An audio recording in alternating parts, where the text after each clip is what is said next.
In a paper published by the UN titled Women's Autonomy, Equality and Reproductive Health in International Human Rights, the debate surrounding the liberalisation of abortion is discussed on the international level based upon interpretations of Article 1 of the Universal Declaration of Human Rights.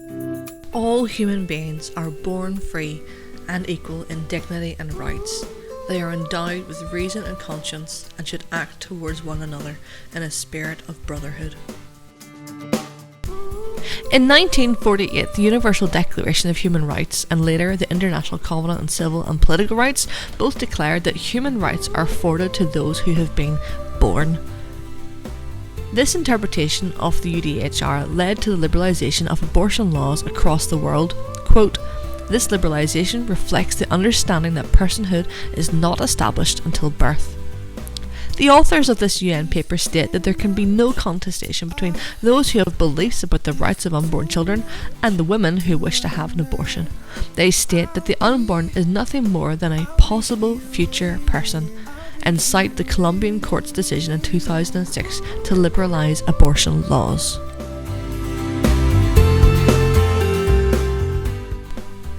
However, the Colombian court's position was ultimately more nuanced than this paper portrays, since the Colombian court drew two distinctions: the value of life and the claimed legal right to life. The former, through the Colombian constitution, held that the unborn had value, and prior to the liberalisation of abortion laws, this provided protection for the unborn. Yet the claimed legal right to life, interpreted through the Universal Declaration of Human Rights, determined that the protection of prenatal life could only be applied in a way which was compatible with the rights of born women. Even on an international level, there is no argument about whether the unborn baby is a human life, a human being, or not. Instead, the argument is based around a very literal interpretation of one word within one article within the Universal Declaration of Human Rights: born. And from that, a hierarchy of rights has emerged between born and unborn.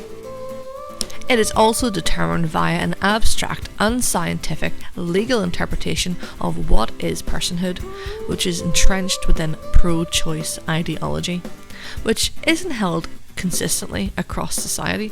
For example, when a person's mental health poses a risk to their own life, the state can and does step in and intervene regardless of what that person's choice is.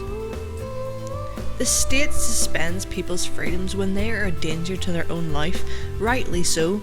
We also celebrate people who save other people's lives when they have made a desperate choice otherwise.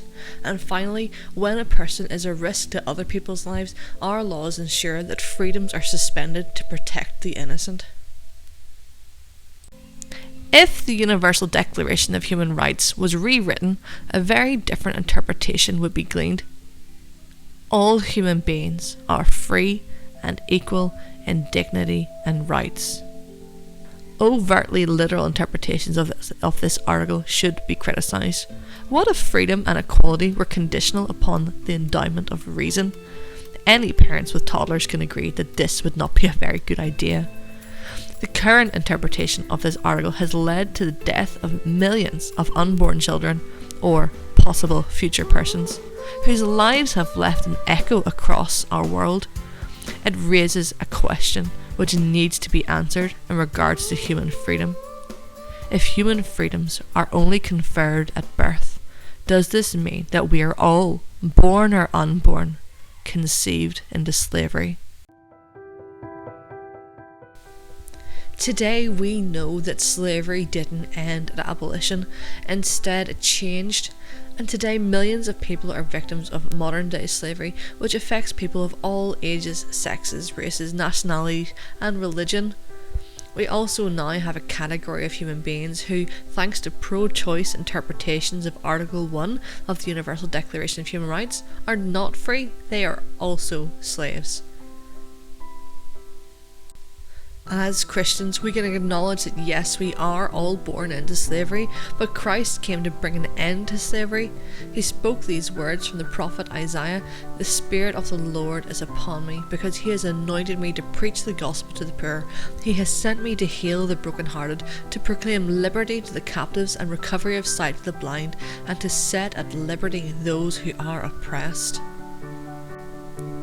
The actions of Jesus Christ paved the road towards the abolition of slavery, and today we acknowledge the ongoing manifestations of slavery in our contemporary societies. We also recognise where sin and death continue to oppress and afflict people indiscriminately. Abortion exists today under the same ideological fallacy that allowed slavery to exist in the past: the dehumanization of human beings, the removal of their rights, and the perpetuation of one group's right to be master over another group of human beings. And this is why abortion must be abolished. This is why there can be no room for abortion in a civilized society, and we must act towards the unborn in a spirit of brotherhood, knowing that they have been created free with the freedom that was bought and paid for by Jesus Christ.